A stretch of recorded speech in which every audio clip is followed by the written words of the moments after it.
Good morning. I'm here in the center of town at the Teardrop. This is a known landmark here in the center of Purcellville as a remembrance of those who have served in our nation's military.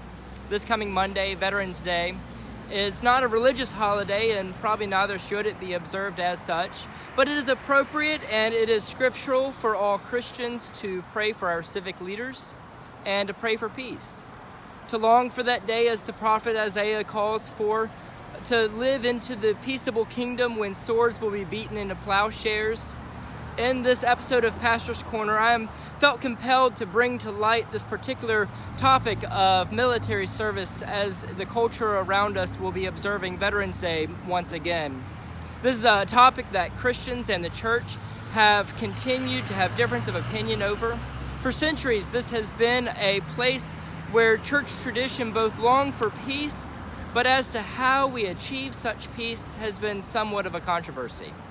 So I wanted to share with you a little bit about what the United Methodist Church states in our social principles about military service found in our current book of discipline.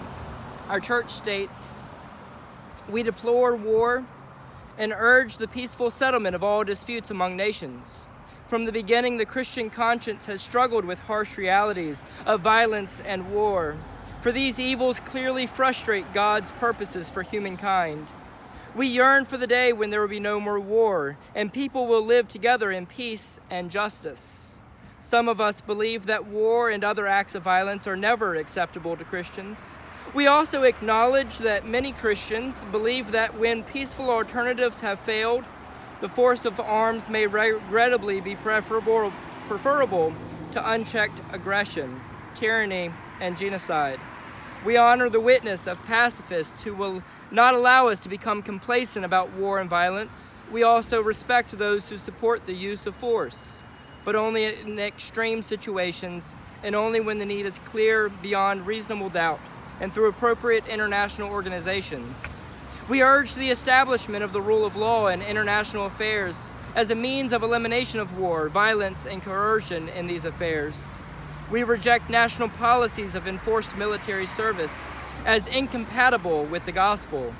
We acknowledge the agonizing tension created by the demand for military service by national governments. We urge all young adults to seek the counsel of the church as they reach a conscientious decision concerning the nature of their responsibility as citizens.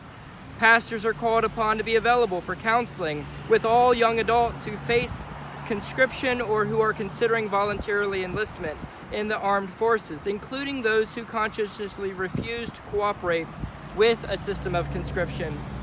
We support and extend the ministry of the church to those persons who conscientiously oppose all war or any particular war and who therefore refuse to serve in the armed forces or to cooperate with systems of military conscription.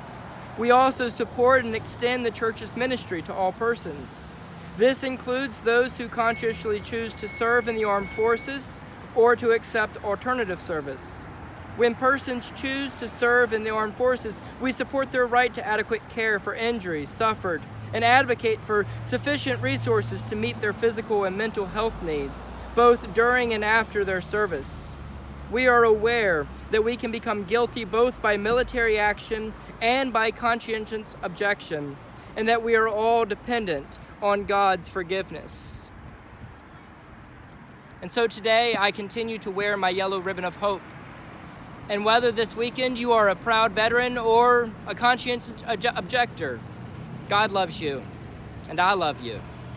May we on this upcoming Veterans Day pray and long for peace in this world, including peace for those who have served and peace for those who have been adversely affected by war. For now, that is all. Until next time, be the church.